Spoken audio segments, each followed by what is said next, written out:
Maybe ఇప్పుడంతా తాగే అట్లాగా తినేసి దోచుకోమని చెప్పి లాస్ట్ 6 నెలల్లో ఏమైనా తగ్గిస్తారేమో.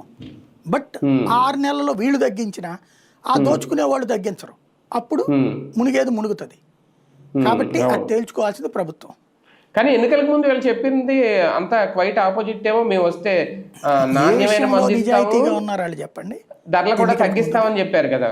ఎన్నికల ముందు చెప్పిన దాంట్లో ఏది నిజాయితీతో వాళ్ళు అమలు చేశారు? సంక్షేమ పథకాలన్నీ 100 రోజుల్లోపు ఇస్తామన్నారు, సూపర్ 6. ఈ ఏడాది మొదటి ఏడాది అసలు మర్చిపోయారు. జనం గుర్తు చేస్తారని చివరిలో గ్యాస్ బండ్ ఇచ్చారు. ఫస్ట్ ఏడాది మొత్తం మీద గ్యాస్ బండ్ ఇచ్చారు. ఫీజు రియంబర్స్మెంట్, ఆరోగ్యశ్రీ ఏమైపోయిందో తెలియదు. అట్లాగే వాలంటీర్లకు 10,000 జీతం ఏమైపోయింది, మహిళలకు 1,500 ఎక్కడికి పోయింది, స్టిల్ ఇవాళకి లేరు. సచివాలయాలు అద్భుతంగా డెవలప్ చేస్తామన్నారు, వాళ్ళని మిగతా శాఖలతో అనుసంధానం చేస్తామన్నారు, నానా తిప్పలు పెడుతున్నారు. దేని మీద మాట నిలబెట్టుకున్నారు వాళ్ళు?